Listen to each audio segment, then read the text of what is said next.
सास है वह तुम्हारी, नौकरानी नहीं। तेरी इतनी हिम्मत, सबसे पहले तुम दोनों बुढ़े बुढ़ी खाना खाओगी। मेरा पति दिन भर काम करके पैसे कमाता है और तुम दोनों यहाँ बैठे बैठे मुफ्त की रोटियाँ तोड़ते हो। शर्म नहीं आती? बहू, तुम्हारे ससुर जी को बहुत जोर से भूख लगी है। उनकी दवाई का वक्त भी हो गया है। अच्छा, थोड़ी देर से खाना खाएंगे तो मर नहीं जाएंगे। पहले अपने बेटे को आ जाने दो, खाना तो उसके बाद ही मिलेगा। कमला जी उदास मन से रसोई से बाहर आ जाती हैं। अपने पति से कहती हैं, खाना बनाने में अभी थोड़ा वक्त लगेगा, तब तक आप बिस्किट खाकर दवा खा लीजिए। खाना बनते ही मैं आपके लिए ले आऊँगी। 2 बिस्किट और पानी लाकर अपने पति को देती हैं। उसी से वह दवा खा लेते हैं। रामकिशन जी अपनी पत्नी का चेहरा देखकर हाव भाव से समझ जाते हैं, पर घर का माहौल खराब ना हो इसलिए कुछ नहीं कहते। अब 2 वक्त की रोटी भी उन्हें समय से नहीं मिलती थी। गांव से आए थे कि अपने पति की इलाज अच्छे से हो जाएगी। गांव से शहर इतनी दूर है कि रोज़ आना मुमकिन नहीं था। बेटे को फ़ोन किया कि तुम्हारे पिताजी की तबीयत बहुत ख़राब रहती है। गांव में ही एक डॉक्टर से दिखाया। उन्होंने मधुमेह होने की आशंका जताई। तो सोचा बेटा बड़े शहर में रहता है, वहां जाकर किसी अच्छे डॉक्टर से दिखा लेंगे। बेटे ने टिकट करा दी और वह लोग शहर आ गए। आने से पहले ही बेटे ने कह दिया था, हमारे पास पैसे नहीं है तो अपने पैसों का इंतज़ाम खुद करके आना। गांव की जो ज़मीन थी उसके कुछ हिस्से को बेचकर पैसों का इंतज़ाम तो हो गया। पैसे और कुछ अनाज लेकर वह बेटे के पास शहर पहुँचे। घर पहुँचने के दूसरे दिन से ही बहू ने बूढ़ी सास को काम पर लगा दिया। अब घर का सारा काम कमला जी ही करती। बहू अपने बच्चे का बहाना लगाकर दिन भर कमरे में लेटी अपने मोबाइल में मशगूल रहती। बेटा ऑफिस के काम में बिजी रहता। कमला जी के कुछ कहने पर बेटा सीधे मुंह उनसे बात नहीं करता, उल्टा जवाब देकर चला जाता। क्यों माँ, जब देखो तब या तो तुम्हारी शिकायतें रहती हैं या फिर फरमाइशें। मेरे पास इतना वक्त नहीं है कि तुम्हारी यह बकवास सुनता रहूं। ऑफिस में मुझे पहले ही इतना टेंशन है, ऊपर से तुम लोग यहाँ आकर मुझे ही परेशान किए जा रही हो। यहाँ रहना है तो जैसा कोमल कहती है वैसा ही करो, वरना इतनी ही तकलीफ है तो वापस चली जाओ। बेटे के मुंह से ऐसे शब्द सुनकर उनके शरीर में मानो जान ही ना हो। जिस बेटे को इतने नाजों से पाल पोस कर बड़ा किया, सोचा भी नहीं था कि बड़ा होकर ऐसे दिन दिखाएगा। कमला जी की आंखें नम हो जाती। पति के सामने वह कमज़ोर नहीं होना चाहती थी, इसलिए अपनी आंखों को अपने साड़ी के कोर से पोंछते हुए अपने कमरे में जाकर बैठ जाती। बहू उनसे बात करना भी पसंद नहीं करती। बस जब देखो तब काम का ऑर्डर देकर अपने कमरे में चली जाती या फिर अपनी सहेलियों के साथ अपनी किट्टी पार्टीज में बिजी रहती। कमला जी के पति बीमार ही रहते। अब वह बात करने के लिए भी तरस गई थी। कोई बात करने वाला होता तो उनका मन थोड़ा बहल जाता, इन बातों से थोड़ी बाहर निकल जाती। पर पोते को भी अब उनके पास बहू नहीं आने देती। सोचती पोते के साथ ही थोड़ा खेल लूँ तो मन बहल जाए, पर जैसे ही पोता दादी दादी करके उनके पास आता, कोमल उसे सीधा डांट कर अपने पास बुला लेती। तुझे पढ़ाई नहीं करना क्या? जब देखो तब उसके साथ लगा रहता है। अपनी सास को भी जाकर झड़प कर आ जाती। मेरे बेटे को भी अपने जैसा गंवार बना दोगी? उससे बात मत किया करो। तुम्हारे जैसी गवारों वाली भाषा सीख रहा है। इतने पैसे खर्च करके उसे हम इतनी अच्छी इंग्लिश मीडियम स्कूल में पढ़ा रहे हैं। तुम्हारे जैसे जाहिल उसे नहीं बनाना। बहू के इतने कड़वे शब्द सुनकर उनका दिल भर आता, मानो धरती फट जाए और उसमें वह समा जाए। पर वह लाचार कुछ कर नहीं सकती, क्योंकि उन्हें अपने पति का इलाज अच्छी तरह से करवाकर ही वापस जाना था। गांव के ही एक मित्र का फ़ोन आया कि मैं तुमसे मिलने तुम्हारे घर कल आ रहा हूँ। उनके बेटे और बहू उसी शहर में रहते थे। बेटा वही नौकरी करता था।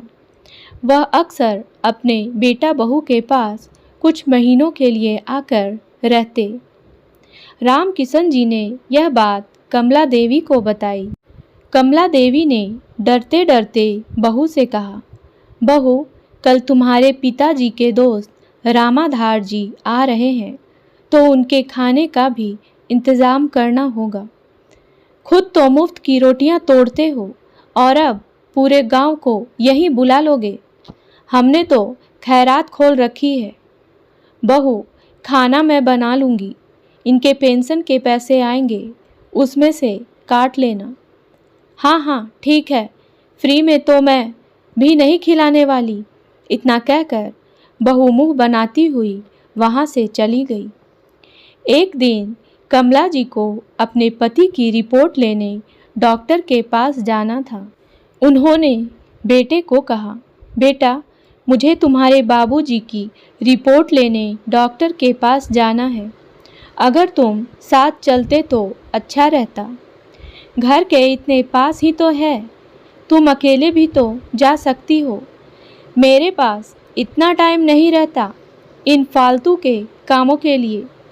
तुम्हें जैसे जाना है खुद चली जाओ। इतना कहकर बेटा अपने कमरे में चला गया। थोड़ी देर बाद कमला देवी जी जैसे ही घर से रिपोर्ट लेने के लिए जा रही थी कि उनके कानों में आवाज़ आई, रवि, जल्दी से तैयार हो जाओ, मुझे पार्लर जाना है। बहुत तेज़ धूप है बाहर, तो मुझे पार्लर तक छोड़ देना। ठीक है, तुम तैयार हो जाओ, मैं बस अभी आया।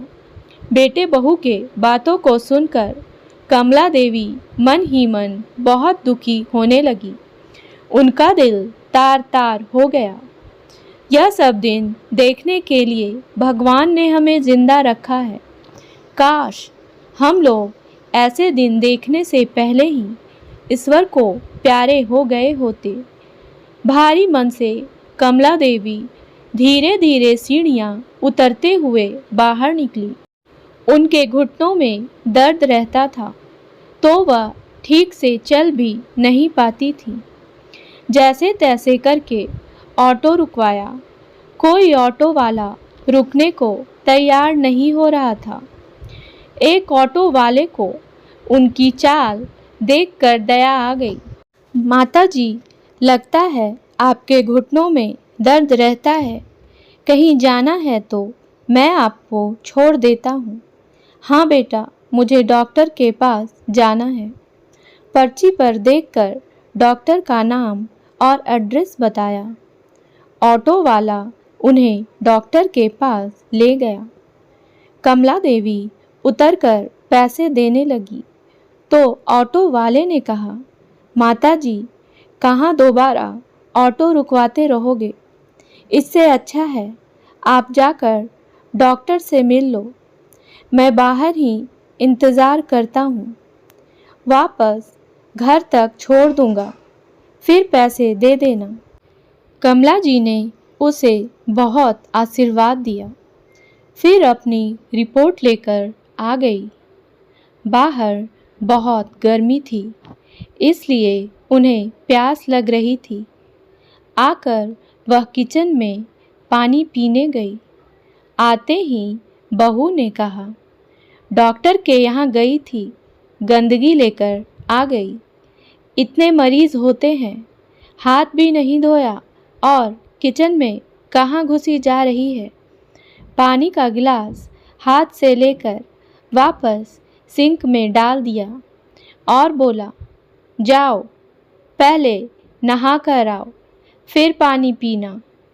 कमला देवी जी चुपचाप बाहर निकल गई और बाथरूम में नहाने चली गई। नहाकर कपड़े बदलकर कमरे में थोड़ी देर के लिए आराम करने बैठी तो बहू ने कहा, वहाँ कहाँ बैठ गई जाकर, पहले खाना बनाओ, रवि आते ही होंगे।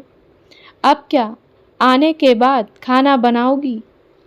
हाँ बहू, अभी बना देती हूँ, कहकर कमला देवी जी उठकर किचन में खाना बनाने चली गई। बेटे बहू एक हफ्ते के लिए शहर से बाहर घूमने जा रहे थे। जाने से पहले बहू ने कहा, हम घूमने जा रहे हैं तो हमारे घर का ख्याल रखना। अगली सुबह बेटा, बहू और पोता तैयार होकर घूमने निकल गए। एक हफ्ते बाद बेटे बहू घूमकर वापस लौटते हैं। उनकी बहू कोमल अपने पहले वाले असली रूप में आ जाती है और फिर से सास ससुर पर वही अत्याचार शुरू कर देती है। रामकिशन बाबू तंग आकर कहते हैं, यह मत भूलो बहू, हम तुम्हारे सास ससुर हैं, बूढ़े हो गए हैं, शरीर से कमज़ोर हैं, पर मन से अभी नहीं हारे हैं। उनका गुस्सा 7वें आसमान पर था। अब उनसे अपनी और अपनी पत्नी की बेइज्जती और बर्दाश्त नहीं हो रही थी। अब तो अपनी पत्नी को तसल्ली दिया और कहा, अपने आंसू पोंछ लो और अपने कमरे में जाकर बैठो, मैं थोड़ी देर में आता हूँ। मेरे होते हुए तुम्हें चिंता करने की ज़रूरत नहीं है, अभी मैं जिंदा हूँ। इतना कहकर वह घर से बाहर निकल गए। रामकिशन बाबू जल्दी से पुलिस स्टेशन पहुँच गए और अपनी बहू के खिलाफ कंप्लेन दर्ज करवा दी ताकि पुलिस आगे की कार्रवाई कर सके और वापस घर आ गए। थोड़ी देर में ही लेडी पुलिस आकर उनकी बहू कोमल के हाथों में हथकड़ी पहना देती है। कोमल चौंक जाती है और पूछती है, यह क्या कर रही हो? आप लोगों को मेरे घर के अंदर घुसने की हिम्मत कैसे हुई? आखिर मैंने किया क्या है जो आप मुझे हथकड़ी पहना रही हैं?